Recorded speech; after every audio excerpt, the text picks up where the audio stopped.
So,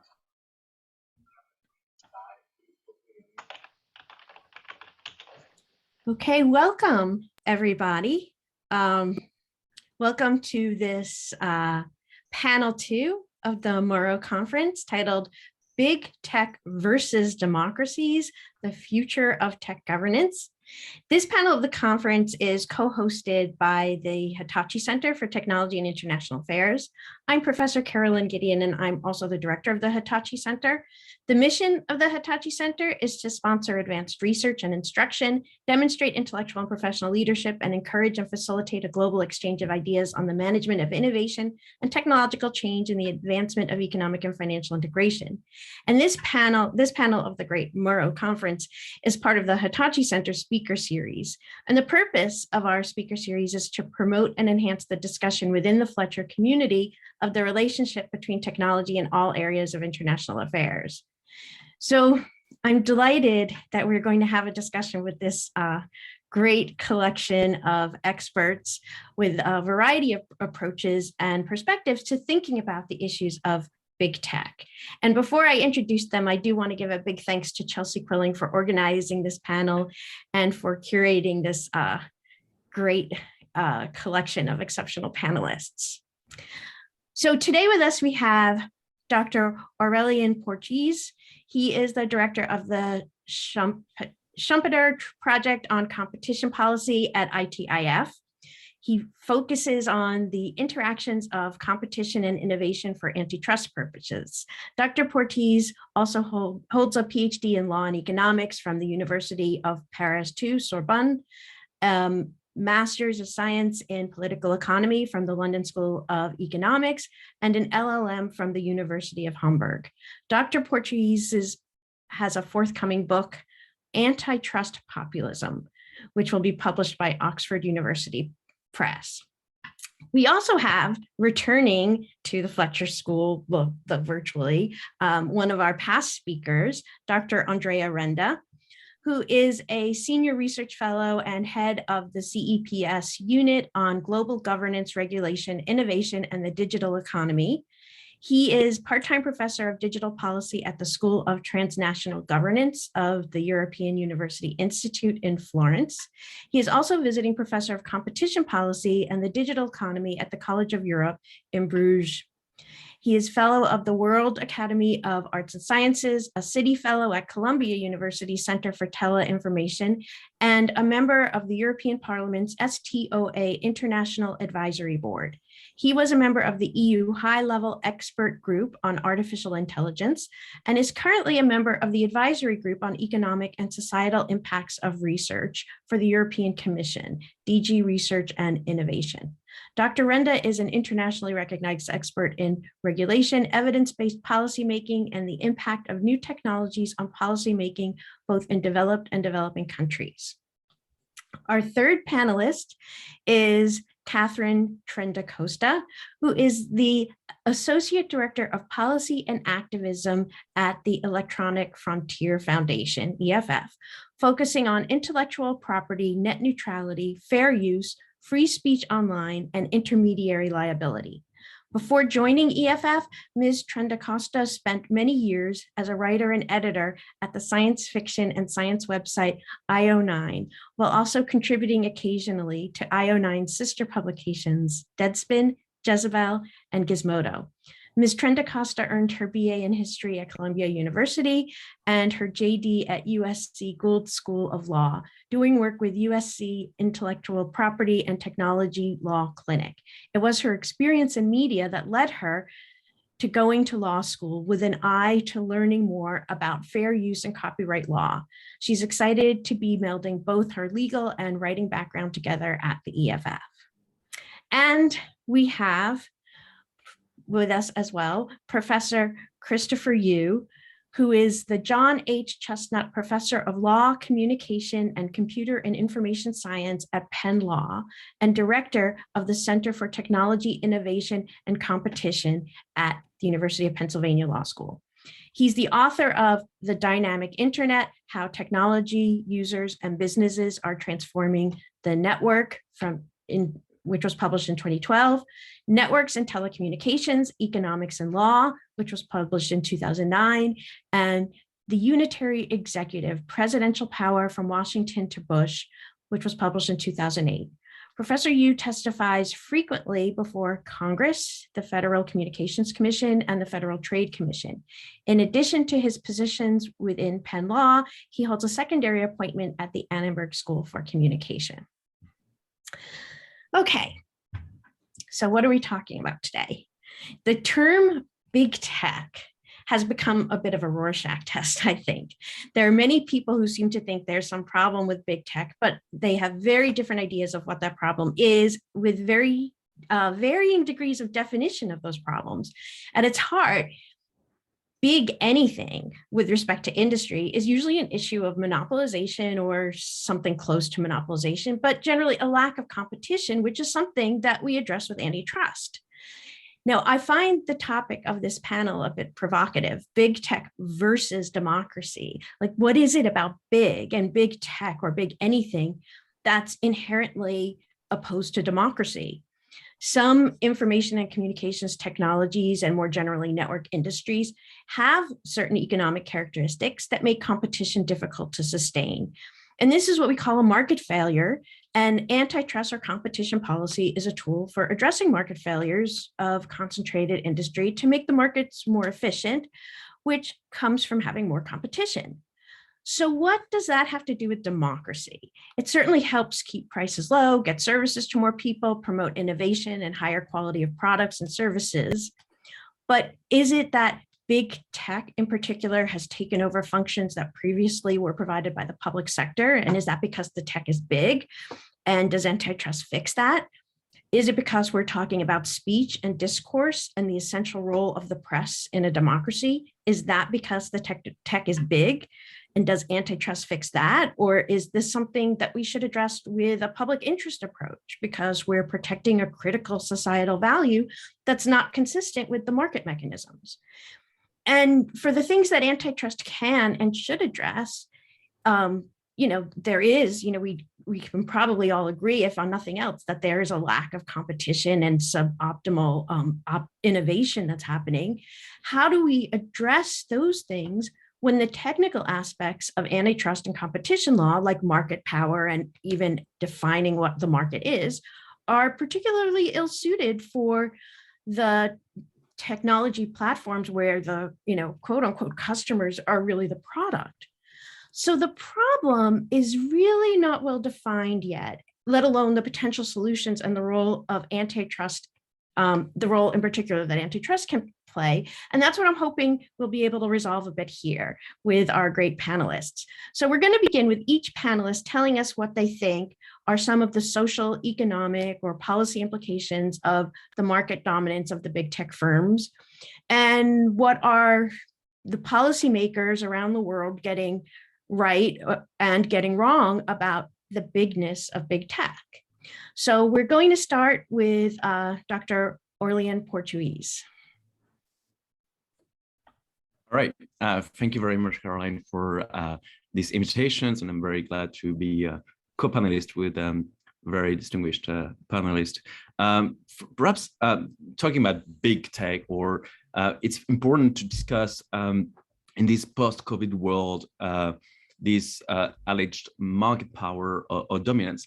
What we see with the COVID is that precisely it made apart those digital pioneers and some digital laggards, right? So these tech platforms, sometimes they invested in digital technologies like 20 years ago, when a lot of traditional companies even mock them or ridicule them. I mean, you may think of just one clear example of Amazon being investing in the book industry in the 90s, where Barnes and Nobles was just ridiculing the fact that you could have some books sold online.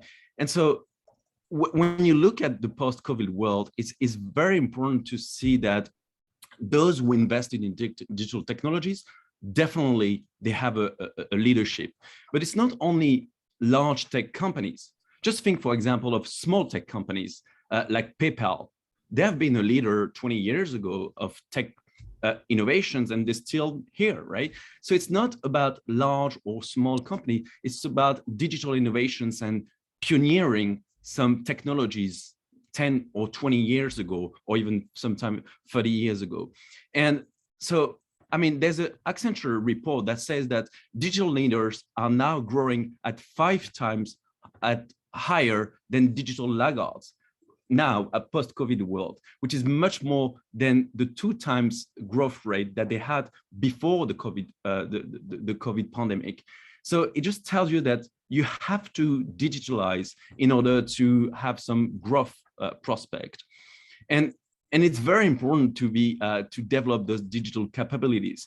And of course, those who've developed those digital capabilities sooner have now a larger prospect, larger customer base, and they anticipated a lot of things that are going on. And now, I mean, just think with the COVID, almost, I mean, perhaps 2/3 of the companies didn't have a website.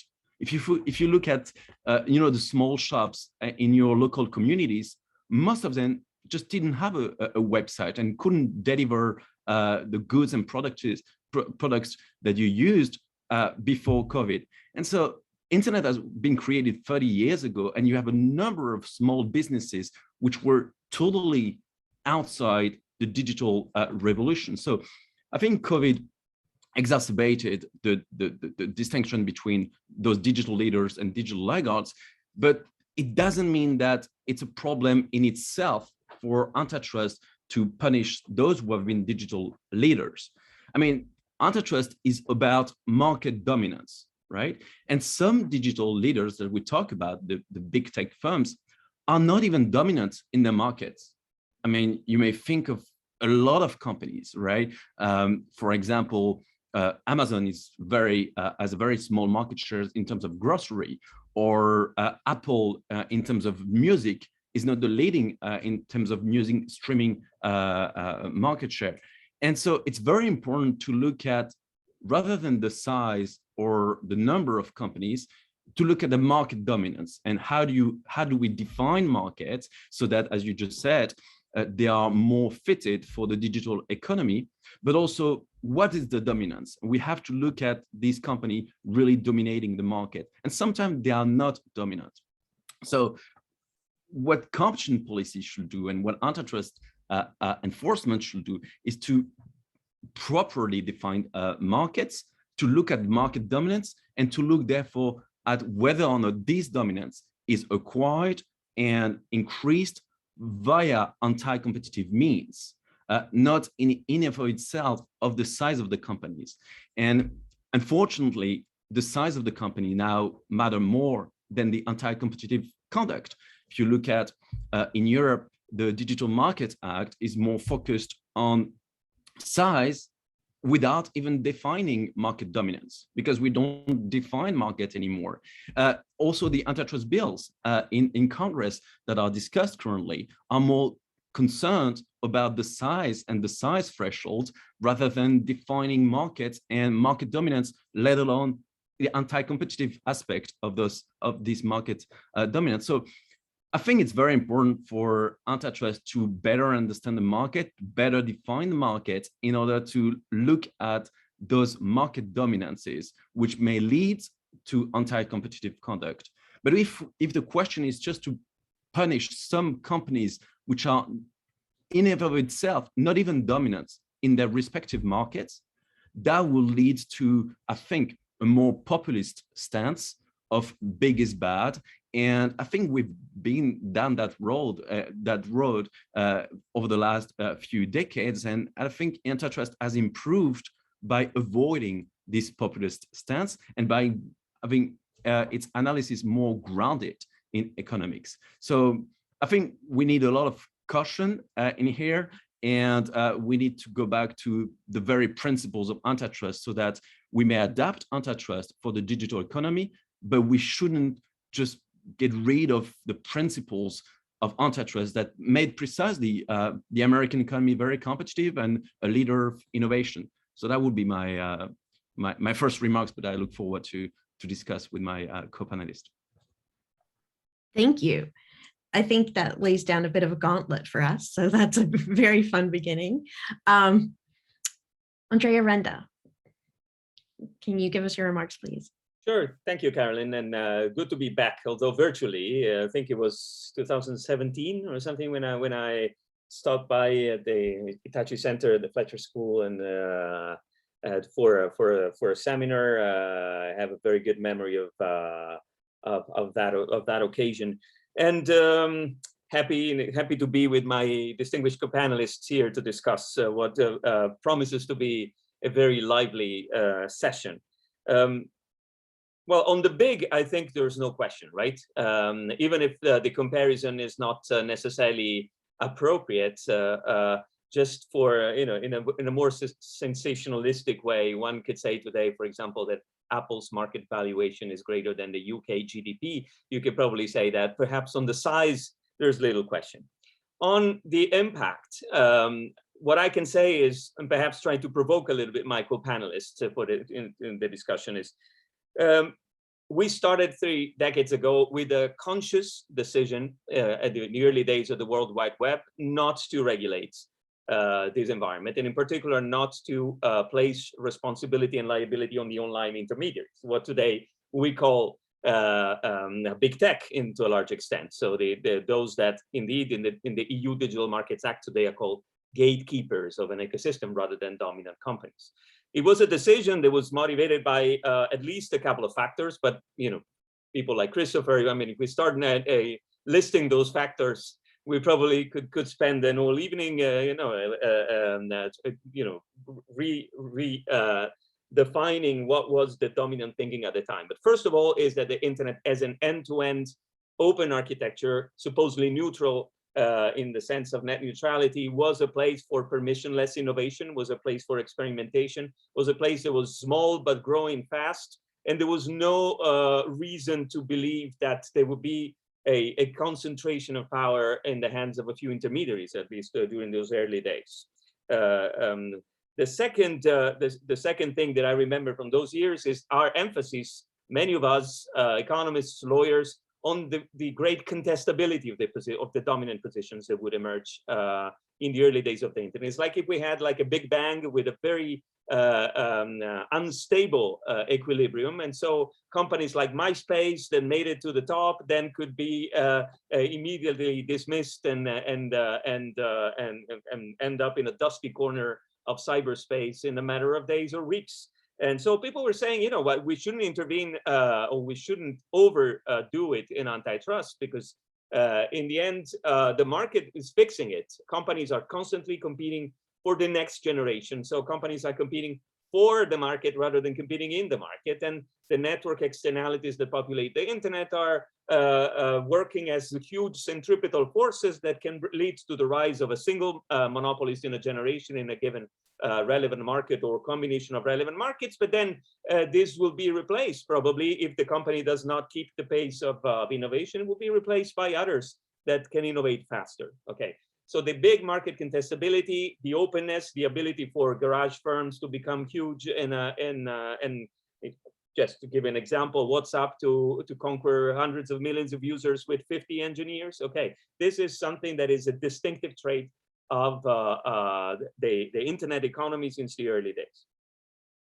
The decision not to regulate has also come with a general lack of specialization in public policymakers in how to handle the specific competitive dynamics in this environment. This is something that I will come back to in a couple of minutes as I wrap up.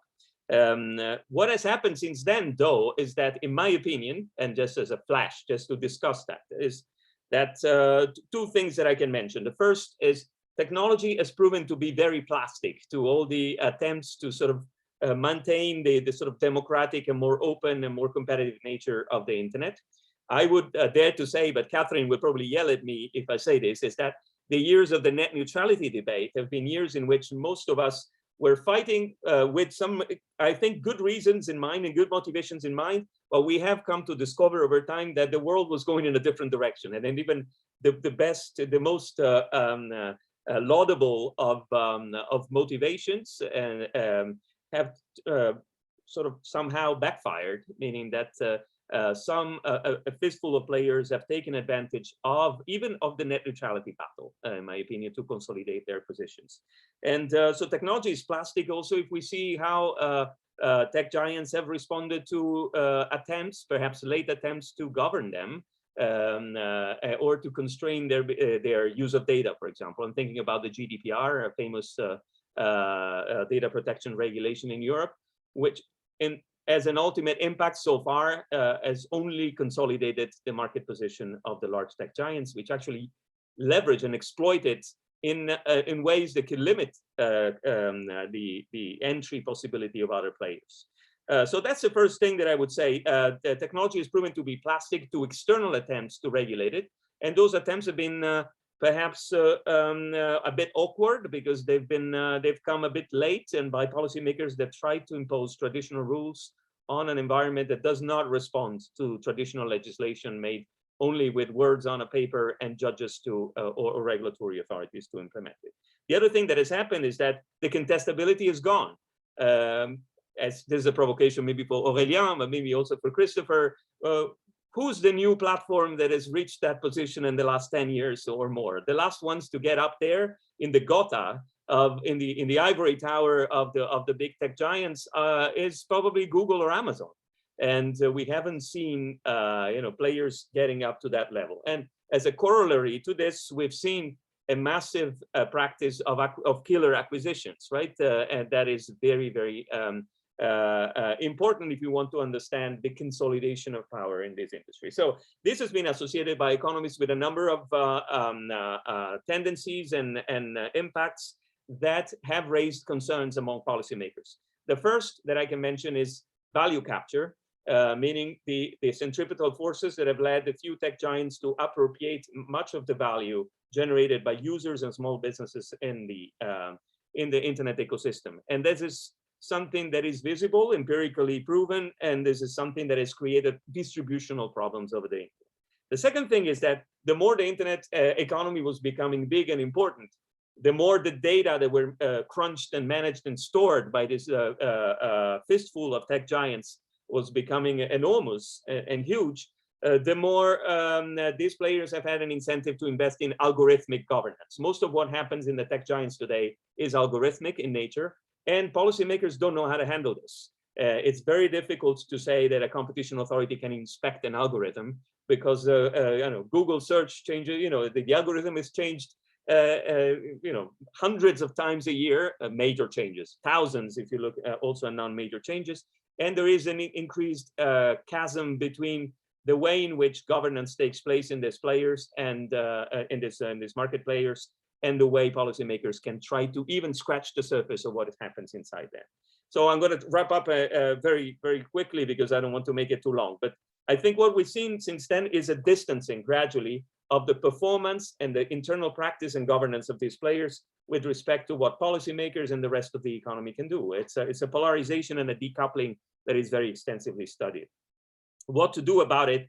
I think the first, in Europe, we have a number of attempts to try and change path and trajectory in this respect, from the Digital Markets Act to the Digital Services Act, to the Data Act, to the Artificial Intelligence Act, many attempts that can be overall summarized as trying to move from exposed competition law, which has proven largely ineffective, to ex-ante control, ex-ante regulation that is based on market structure, and it's not based on market conduct, as Aurelian was saying. I might come back to this in the Q&A. I think this is legitimate. I think Aurelian thinks this is not legitimate, so we can happily exchange views on this. I don't think this is going to work, and I'm going to just say it very, very briefly. I don't think this is going to work because, as I was saying before, technology can easily escape traditional rulemaking.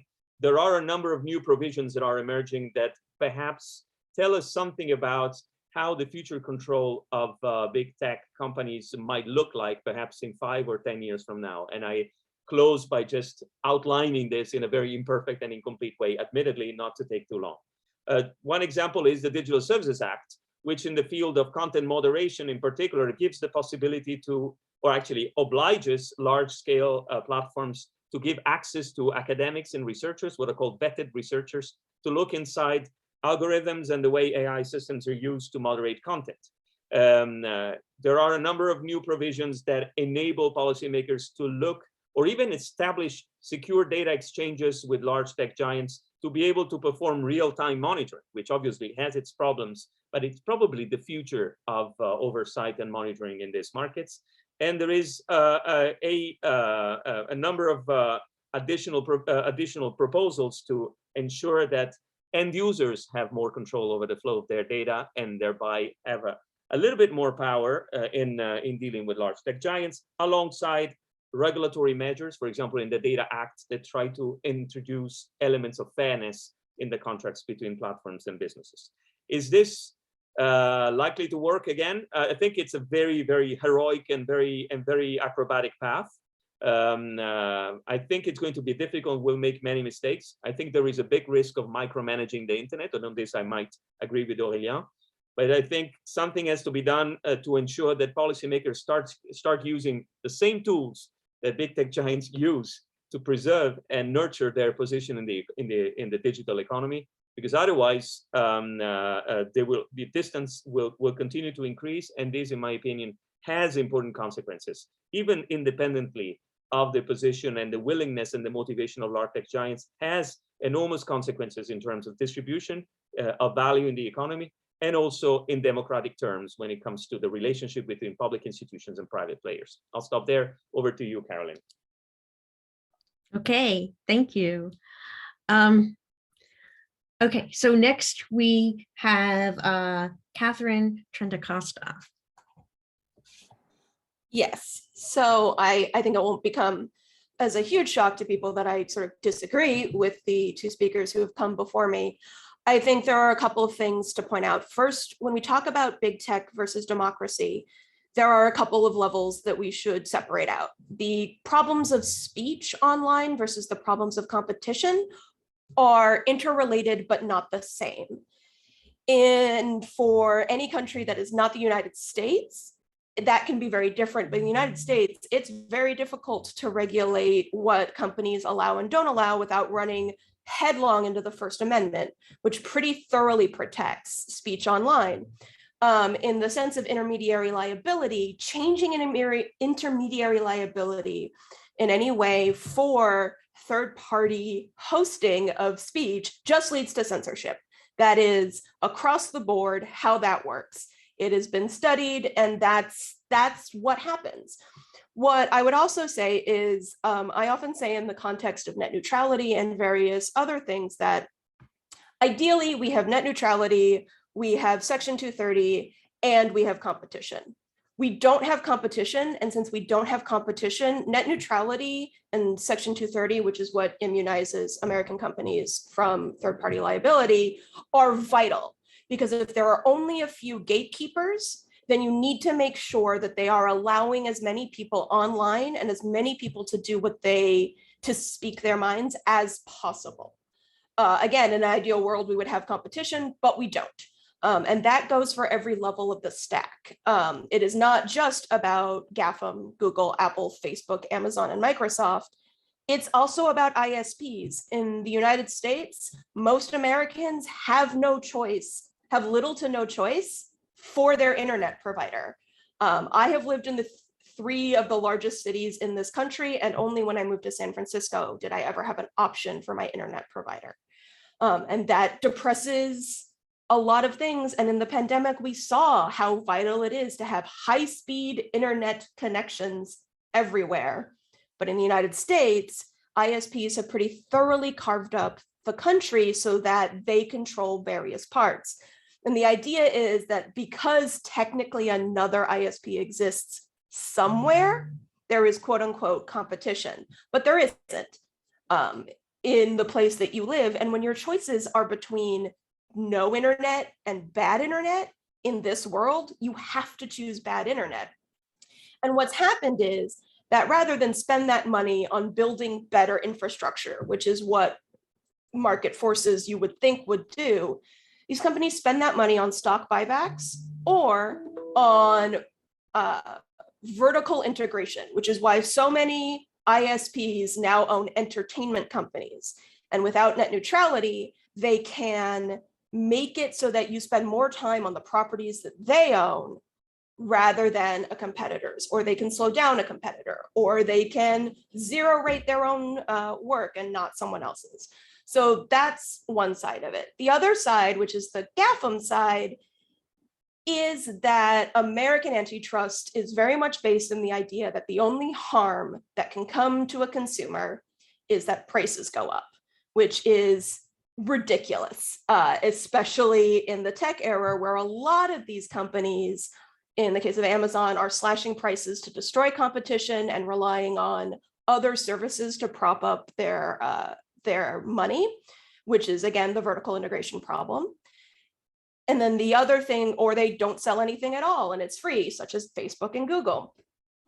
And in those cases, what we need is a radically different conception of harm and a radically different conception of what that size does. In the case of like Facebook, there are countries in which Facebook is effectively the internet. One of those reasons is those countries don't have net neutrality, and Facebook has cut deals with the local ISPs to make it so that Facebook doesn't count against data caps. So everyone just spends their time on Facebook, and then Facebook controls the information. And Facebook, as an American company, is not equipped to understand the nuances of information and speech in a foreign country. They are terrible at moderating in English. They are worse at moderating in other languages. So the perception of harm should shift towards data and privacy. And that's a failure of, especially in America, for us to have a national privacy law of any kind. When the FCC tried to impose privacy laws on ISPs, they went to Congress and got it overturned. There are no federal privacy laws regarding technology, and that's a problem because that's where the harm is coming. There are also no interventions being made in, as has been mentioned before, the way that giant tech companies no longer innovate, they buy. And the way that Silicon Valley is now entirely structured around building something that will be bought by the big tech companies. That is what startups do now. And that means that they don't build things that would compete with those giant tech companies, because why would they do that? That's not going to get them bought. Apple buys a new company every 2 weeks. That's not innovation, that's buying. And that's not competing with Apple. That's just either getting bought to get mothballed or get bought to be folded into Apple. So it's the classic things, which is there needs to be review of these sales, because in general, we look at market cap, we look at what the current market size would be of those two mergers, rather than what the potential would be in the future, which is why they buy these companies so young. And we look at harm in terms of price, which doesn't make any sense for these companies. And we should be looking at privacy harms, and we should be looking at how much data they have, or whether they should be allowed to, if they do buy companies, should they be allowed to commingle that data? When Apple bought DoubleClick, when Google bought DoubleClick, it promised not to commingle the data.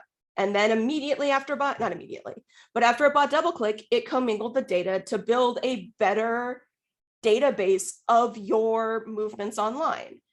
Should that have been allowed? Should they have been punished for that? I would say yes. If you go back on a promise you made to get a merger approved, you should be punished for that. And you should also be punished for compromising the privacy and security of your customers and your users.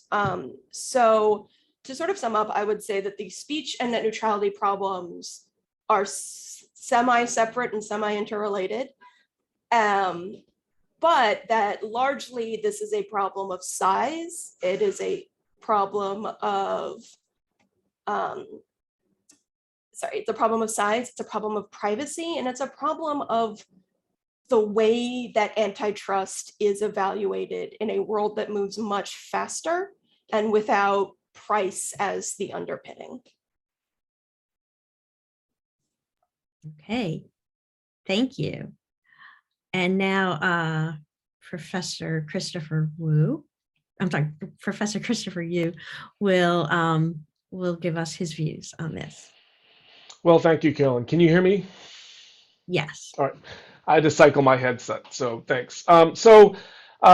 Thank you again to you and to the organizers of the Murrow Conference for inviting me. I'm delighted to have this opportunity.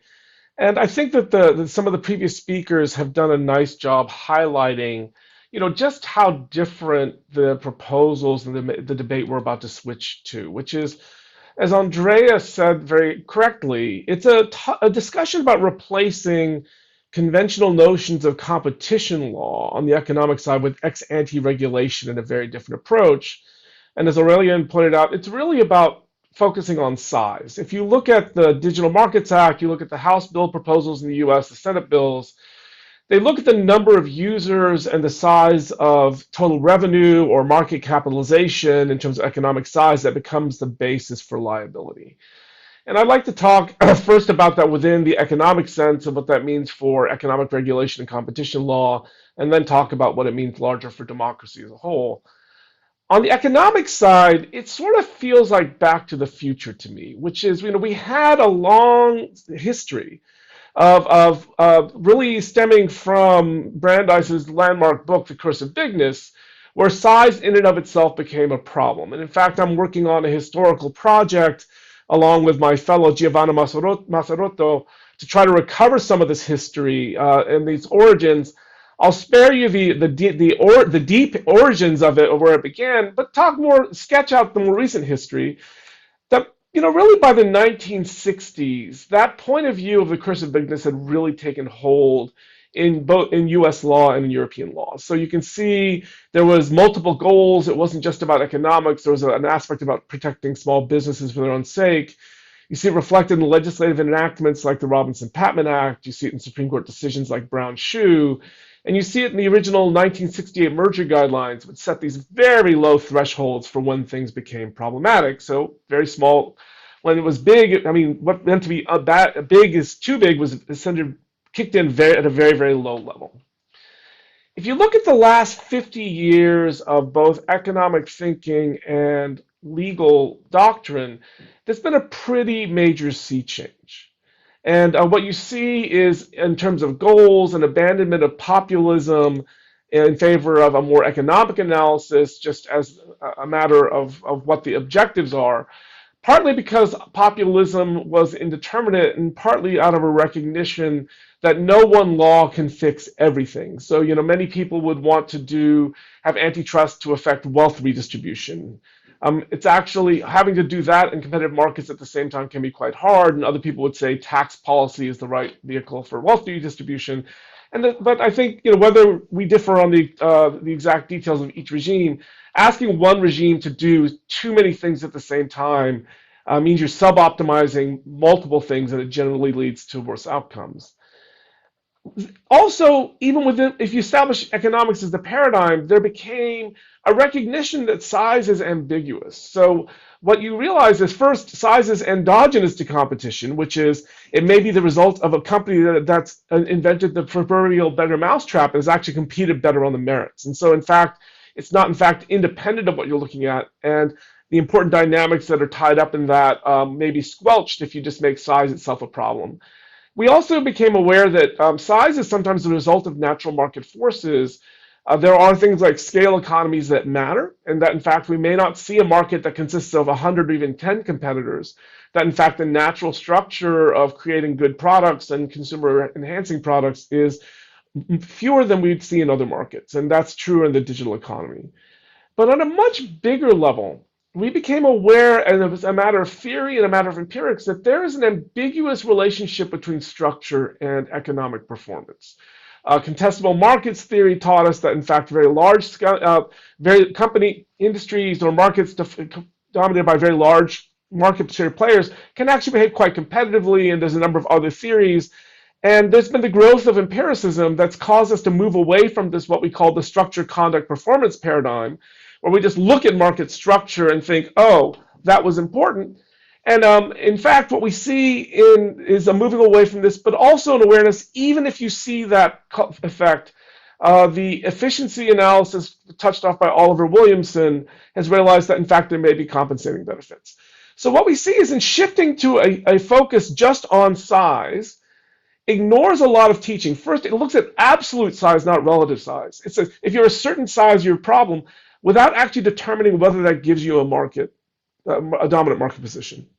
Second, it's an awareness that even when that's the case, it may not be correct. But on top of all this, the way we've defined size in terms of total number of users is glossing over important differences between companies. So I've actually really disliked the term GAFA because it invites us to lump together without analysis companies that have radically different business models. You know, Apple is a device company. If you look at its revenue, it's got some music business on the side, but it's basically a device company. Amazon's an e-commerce company with a major cloud business.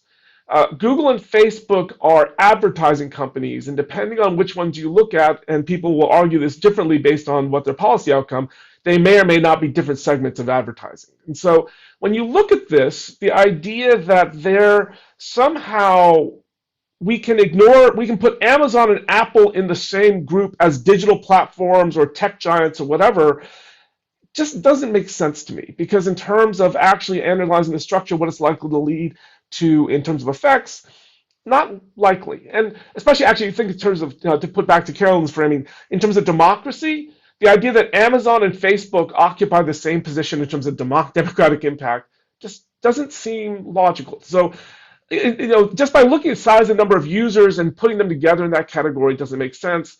It ignores the shift from structural analysis to effects analysis of broader economics, and really requires a closer analysis that puts consumers at the center, because so many of the rules actually look at harm to competitors without actually looking at, in fact, what happens in the end to consumers.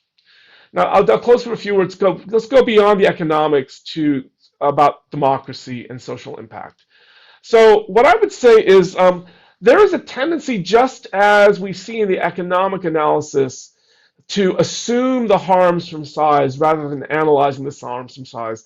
You see some of this in the analysis about the broader social impacts.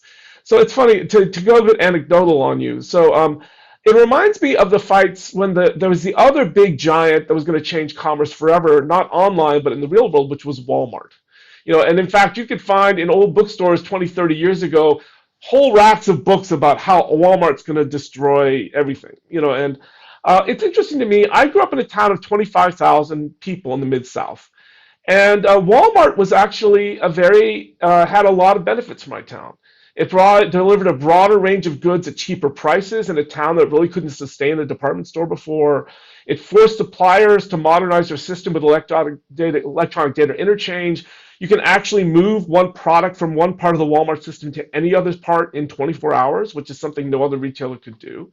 It kept money in our town. It did put a lot of pressure on small merchants.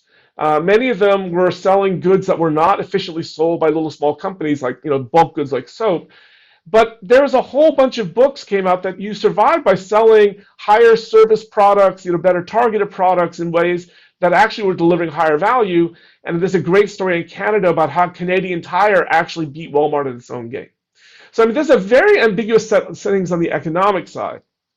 When you move to the political side, one of the interesting problems is we actually have a theory about how size relates to performance in economics. We don't actually have very much theory between how big size, particularly in platforms, affects democracy and other social aspects. So one of the things that fascinates me, just to throw things off as a throwaway, Facebook was actually critical for political organizing during the Arab Spring and in many areas. And so the idea that we can just posit the relationship seems to me to blink reality. And it reminds me to the old days, to show how old I am, and I'm now getting gray hair in my head. My first article was on media, on broadcast television, which now is becoming increasingly quaint and obsolete in the US, and more importantly about the media ownership rules. And what we found is that there are people who talked about in economic terms, but when we tried to move that to, and this is again about size, it's the same idea, but to democracy terms, we had to have a theory of democracy and a theory of how media affected that. And in fact, you see a lot of theories that many people miss them. If you read like Cass Sunstein's work, he misses the good old days when everyone watched the Ed Sullivan Show because you could actually construct a polity in certain ways. And in some ways, there's a whole bunch of media thinkers, democracy thinkers, who regard scale as a feature and not a bug. My point is not so much to agree or to criticize Cass at this point, but to say that if we're going to make that move about trying to tie big tech to democracy, we have to have the same kind of discourse we're having on the economic side, which is understanding as a theoretical matter how those big media scale inputs are going to affect and create these theories, because you see in a lot of cases, there are a lot of theories on both sides which lead to an ambiguous result, which takes us into empirics and other things to have to understand it, but needs to have a discourse instead of just saying, oh, there's a bunch of big companies out there, they're really bad. By the way, I have to have one throwaway. I have to answer Andrea's challenge about a big company that's come up. In addition to GAFA, we used to talk about FANG, with N being Netflix. Right now, people don't talk about Netflix like that anymore. It's an interesting example to me about how dynamic these industries are.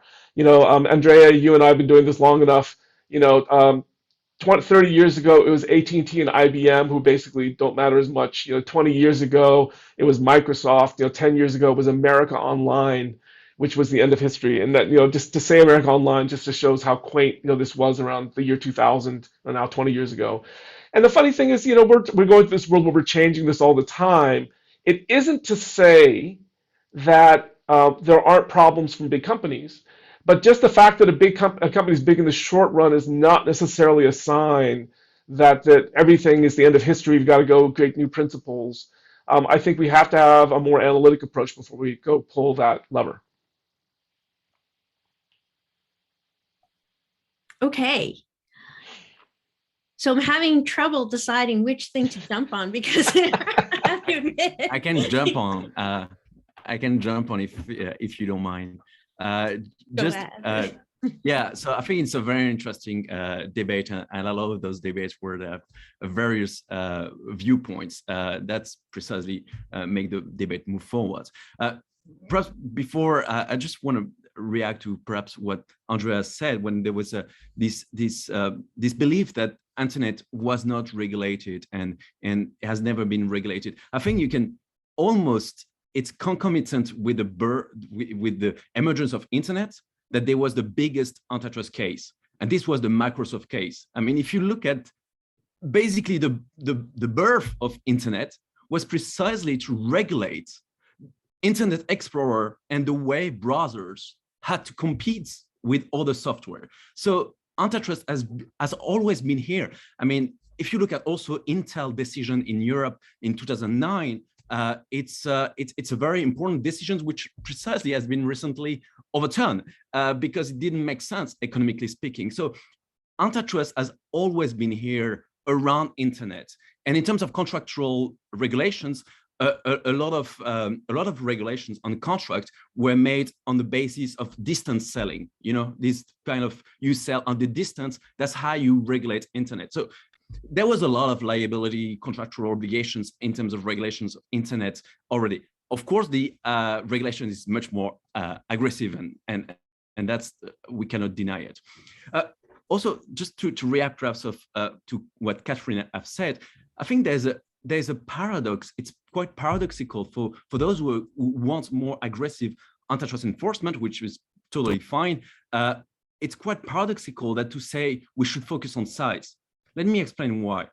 Because focusing on size precisely give antitrust exemptions to smaller companies. So like if we have to focus on size, then we will regulate, let's say again, Google, Facebook, Amazon. But then we wouldn't regulate Twitter or Snapchat or TikTok.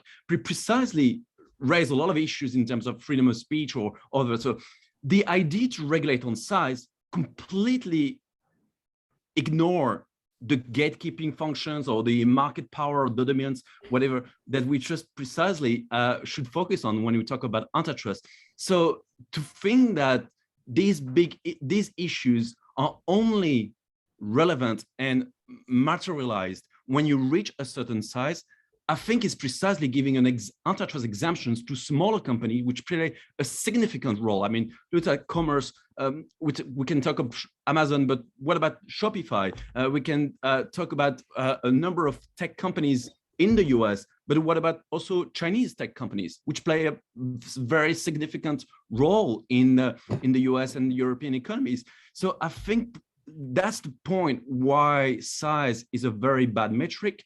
And of course, market capitalization is a very worse metric. If you look at, for example, Facebook dropped in terms of market capitalization, that precisely may lead Facebook to be exempted from the antitrust bills. Is that what the lawmakers want? I don't think so. So it's a very strange metric. I think we should really look at the conduct, irrespective of size, rather than just the size itself. And just to reflect on the digital disruptions and also the lack of innovation that we hear oftentimes, it's very striking to see that there is a lack of a kind of innovation stagnation those days, when we are about to precisely get into a new technological world with blockchain, the metaverse, and the Web3. So it's pretty ironical that when we talk about stagnation, there's the lack of innovation, that startup cannot thrive. All of the blockchains is made by startups. And I can tell you, it's very hard to speculate on what's going to be 10 years, but the large tech companies are already disrupted by blockchain technologies. You see now Facebook or Google, whatever, they try to invest on blockchain, but they're already behind because a lot of large companies on the blockchain have already emerged. So I think the process, just to quote Schumpeter, the process of creative destruction is, I think, at play. It doesn't mean that there's nothing to do, but in order to ensure the process of creative destruction, I think we should focus on the entry barriers. We should always make sure that the entry barriers are somehow low. It doesn't mean that there should be no entry barriers, because precisely, as Schumpeter said, that free entry precisely means no entry at all, because if you cannot have entrepreneurial rents, therefore there's no entrepreneurial incentives. So you must have some sort of entry barriers, and the patent system demonstrate why there should be some entry barriers. But what antitrust should focus on is precisely the anti-competitive entry barriers, the entry barriers that are created by anti-competitive means and that are artificial, so that they are only exclusionary. That is precisely what antitrust enforcers should focus on, so that the process of creative destruction, the emergence of new startups that can disrupt incumbents in all industries is precisely at play. And so I think, again, size is a wrong metric, and I think we should focus definitely on this innovation and also entry barriers aspect. Can I just jump in real fast? I want to say that I don't actually think these laws should be bound by size. I think that that's actually ridiculous. And I think it solves the past war and not fight the future one, which is a common tendency. And I think that the focus on size is a political choice being made by politicians who know that people don't like big tech companies. And so they can pass laws that affect only them and not actually change the real landscape. And so I think that is true. I don't think that having laws that focus on big tech companies rather than the ecosystem as a whole makes sense. I just think it's the battle that they have decided they can win. The other thing that I would point out, there is a problem with size, and it is the speech problem, which is that content moderation is not possible at scale. It just isn't. No company, no matter the size, cannot, without pretty severe worker rights violations or without traumatizing huge numbers of people or relying on algorithms programmed by Americans to figure out the context of speech being done by non-Americans, actually scan millions of messages being sent or millions of pieces of information being posted on Facebook. If Facebook were smaller, it would be a happier place. If it were focused on providing a non-toxic platform to attract users, then it would be actually trying to compete. But as it is, it's focused only on growth as its metric for success. So in that regard, size does contribute to a worsening of the discourse, because the algorithms are based, for all of these websites, algorithms are based on engagement, and they want you on it as long as possible. So things that get surfaced that probably shouldn't be surfaced, or things slip through because there's millions of messages and people can't, the websites can't filter things, or they bow to pressure, or they treat famous people differently than they treat average people. All of these things create a lot of the problems that people experience online.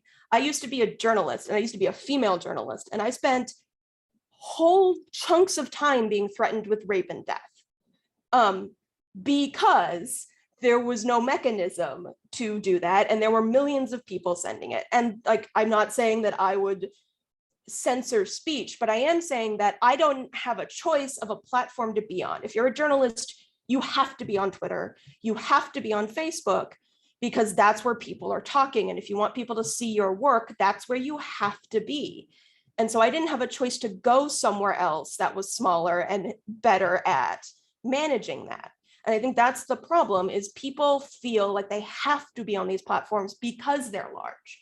I talk to the local businesses in my neighborhood all the time, and what they all tell me is ethically, they would all love to leave Facebook. They don't believe in it morally. But practically, if you don't have a Facebook page, you may as well not exist for a large number of customers, especially older customers, which is, my neighborhood is much older. So I think that's the other problem, is that people feel like they have to be on these services rather than getting to choose. And that defeats the market forces that should be driving the innovation on these fronts. Right. And so that brings, when you talk about barriers to entry, that brings in the installed base as a barrier to entry. I want to open this up. Chelsea, do we have questions? Either, I don't see any here, but are there questions from people in the room? Yeah, I was just, hold on. Can you hear me? You have an echo. It's hard to understand you with that. I'm going to put it in the chat. Oh, that's better.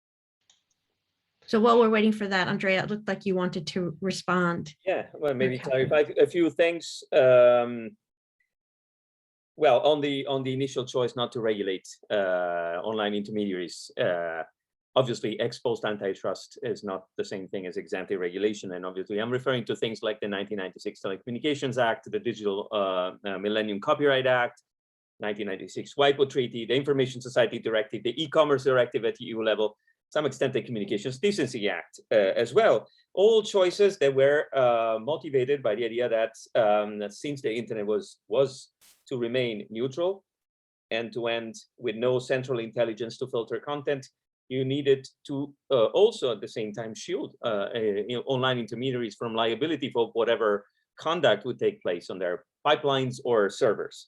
And that is something that has remained with us for a long time, right? And has remained as a general approach towards the regulation or non-regulation of the internet.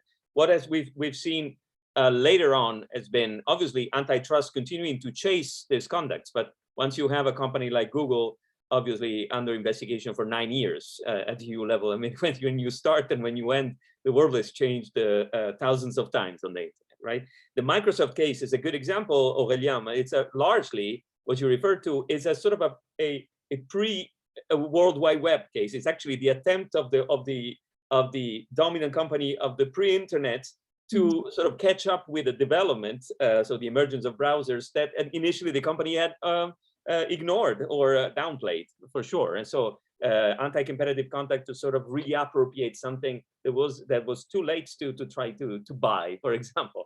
Now maybe we'll see the same thing. It's actually a good topic for a paper, Aurelian, whether we're seeing the same thing on the metaverse, but we also see attempts to sort of appropriate or occupy big chunks of the metaverse by the companies that are currently listed as big tech giants.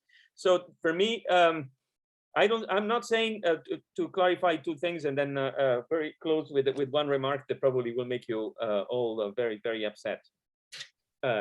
First, first of all, I don't think there's a lack of innovation. I think there is a privatization and a concentration of innovation, but also through killer acquisitions and through a very the coupling of the means available to companies. AI determines to some extent also the this difference in scale, which already network externalities had started.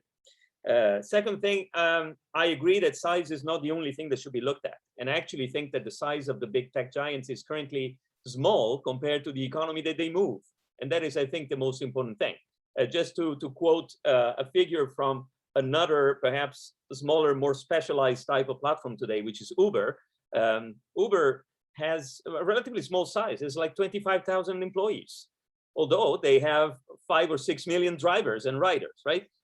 So they move an economy. They move smaller companies. They move a big chunk of the economy in a way that makes this big part of the economy dependent on them. And this is what Katharine was hinting at before. That is, in my opinion, the real effect that is being captured tentatively by using a proxy. Antitrust and regulation always have used proxies. Maybe this is inappropriate, or maybe this is misleading, could be. There could be a better one, but size is a new type of proxy with respect to what market share was for antitrust. So the idea of gatekeeping power in ecosystems is now replacing the idea of a large market share in a relevant market. And I think that would be an interesting thing to say. And then the final remark that I want to say is that size is played in terms of having a theory for size on top of what Christopher has already very, very nicely laid out in terms of the traditions, in particular on the US side. In Europe, we've had a theory, which is the ordoliberal theory, which looked at, in parallel, at how the crystallization of economic power would be tantamount and dangerous for democracy as the crystallization of political power. Ordoliberal theory was born during the Nazi regime in Germany, and with the idea that, again, you might not want to allow for this accumulation of power exactly to protect democracy and to protect a pluralistic environment in markets. Today, if we look at the attack at Capitol Hill, we look at other things, how authoritarianism is now using the internet in many respects, and how private governance is becoming important. I don't think the ordoliberal theory that has been downplayed and almost ignored for many years is completely out of age. Maybe it has to be updated a little bit, but I think there are reasons to consider size with the caveats that are specified before. So economic power as potentially something to be taken under control, to be kept under control, also for the purposes of protecting democracy. All right, we have a question from. Wait. I just want to point out one thing about Uber, which is something I meant to say before, which is to say that it's small accepts their definition of employee, which is itself a problem.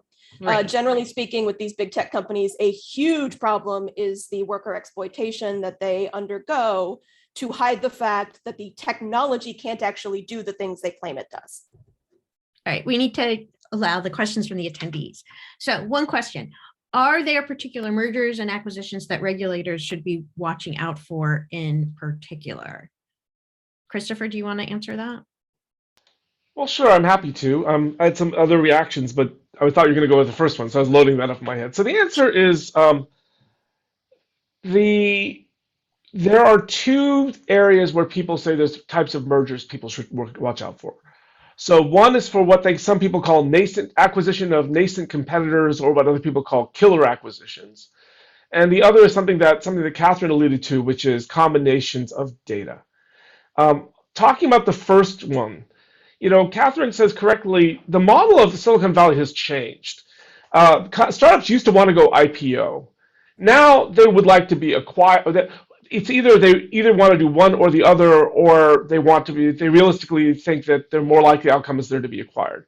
I think that sort of one of the interesting questions that comes up is, would limiting the positive outcome for an innovator by taking acquisition off the table be A, good for that innovator, and B, good for the process of innovation generally? And the hard part about this is the natural instinct is to say no. A slightly more nuanced reaction would be is if we could identify the ones that were going to grow into competitive platforms and separate them out, and separate that, maybe you could at least create a theory about how that sort of barrier would be beneficial. The problem is, I don't know anyone who has that theory. Exhibit A is when Google bought Android, they had 8 employees and no revenue. And that opens the question of whether, in fact, they were buying out a competitor that was going to create a major poll or another entrant, or did they make it that? Because it was the combination of that with other assets. And what's really fascinating to me is Samsung's been trying to do the same thing with Tizen for years. They can't do it. Huawei is trying to do this, going back to the source code and doing it. It turns out there's a lot of effort and money and expertise that's going into that. And we have, in an open source world, the opportunity for competitive entry in the exact same way you always do. Just that's the nature of open source. So to me, it's a little bit more complicated than that. And I don't know, we need to start, in antitrust, we do create these filters to separate good out the good ones from the bad ones. I don't know of any great candidates in that space. When it comes to data, I actually have a piece that I've been working on forever, and I'll eventually probably get it out this year. It's like everything. We have a problem because when data is sold as an actual product, it's just a normal antitrust problem. We can analyze that. What we're really talking about here is as an input to other products. And we sort of had this experience before when we looked at what we called innovation markets in the late 80s, early 90s, looking at R&D investment instead of actually raw data. And the problem is we didn't really have a great theory about whether concentration in R&D spending was good or bad in the net for innovation. We have an arrow hypothesis and a Schumpeter hypothesis. I actually have to laugh, Andrea, hearing you talk. I have to wonder if you have some Austrian blood running around in you somewhere in your ancient history. But what's fascinating to me is those hypotheses have been called the second most heavily tested empirical hypotheses around, and I would say they are as yet indeterminate. More not because there's not results, but because there's too many results showing that there's something other than a simple relationship between scale and innovation. And you can posit that back into data. There's actually stories about scale and data leading to good outcomes versus bad outcomes, how much minimum efficient scale you get. But the other problem that plagued the innovation markets is innovation in cars the same thing as innovation in computers versus innovation in plastics and hydrocarbons? The answer is obviously not all spending is created equally. It's not all R&D is the same. It's also equally clear not all data is the same.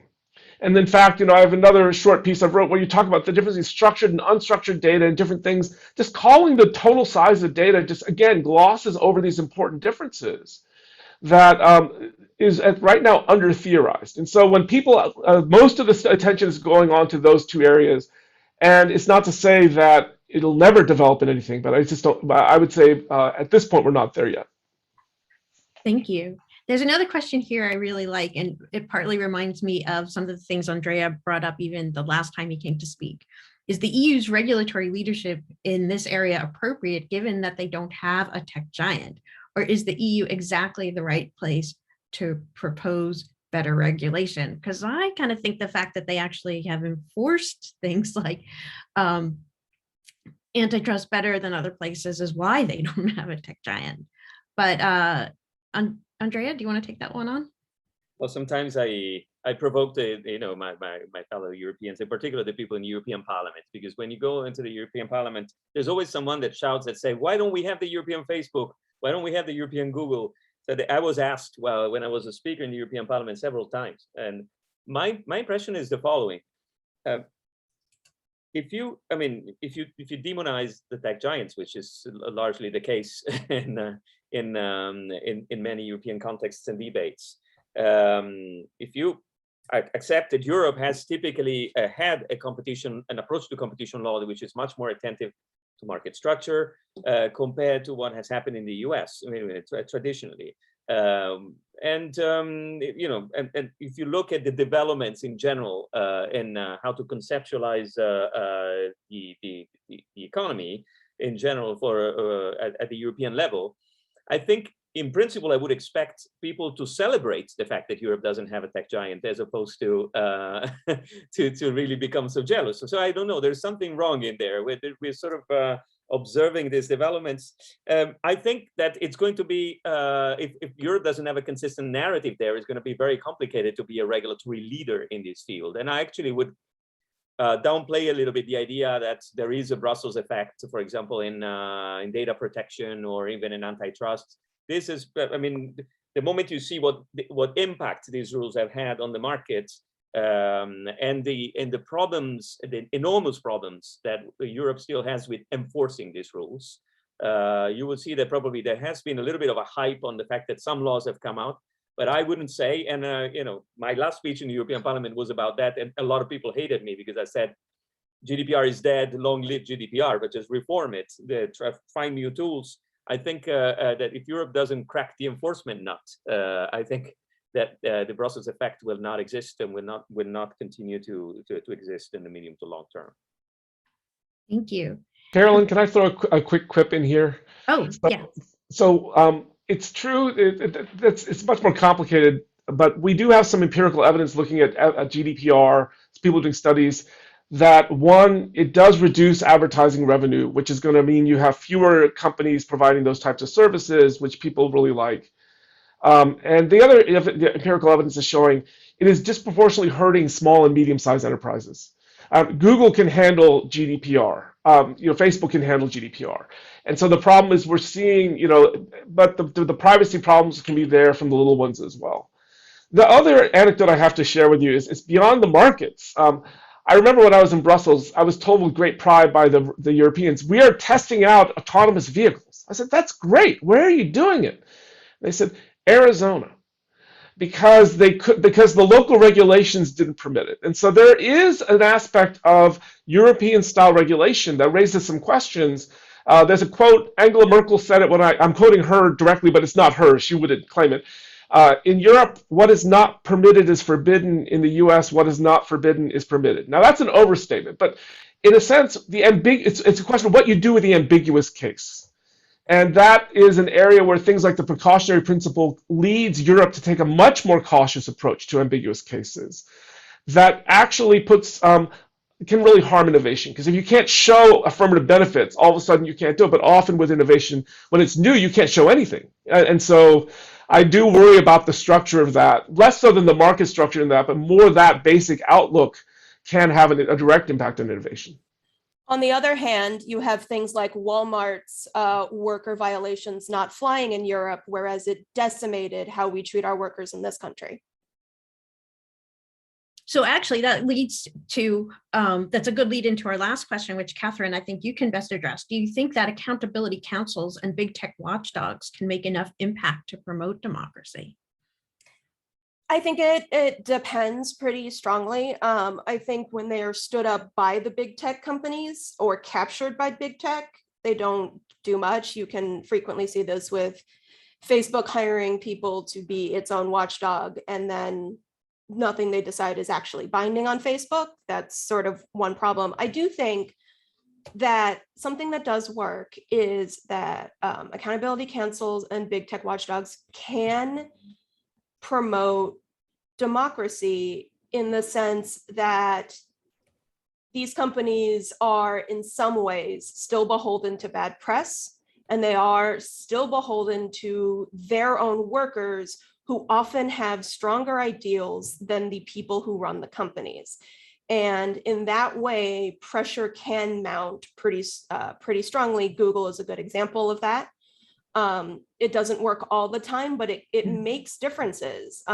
We frequently, at the Electronic Frontier Foundation, we frequently run into workers who take things that we say because it's helpful to them to say, like, look, this outside group says the same thing we're saying. We should change how we act. I think that can work. But on the other hand, I think we know from the last 30 years that doing nothing doesn't help. That deregulation doesn't work, that it just leads to poorer outcomes. And I, again, would point to the fact that we're not just talking about big tech companies, right? We're talking about ISPs, and we're talking about, again, the entertainment industry. everyone thinks it's fragmented because everyone's starting a streaming thing, but ultimately, with the exception of Netflix, every studio is 100 years old, and Disney, for example, just keeps buying other studios. And so we're not just talking about an antitrust problem in big tech, we're talking about a pretty severe problem across the board. Thank you. I think that's a great place to end this, because we are out of time, and I wish we weren't, because you all brought up so many things that are very near and dear to my heart, the ISPs and the issue, the vertical as opposed to horizontal issues, and the lack of contestability. So I hope that we'll have a chance to talk more. But thank you all. This was really a very exciting discussion, and we appreciate your time. And we hope that you'll be coming to Fletcher soon in person. And so you can directly engage not only with each other, but with our fabulous community and graduate students as well. So thank you all very much. Thank you. Thank you. Thank you. Thank you. Thank you. Bye. Bye.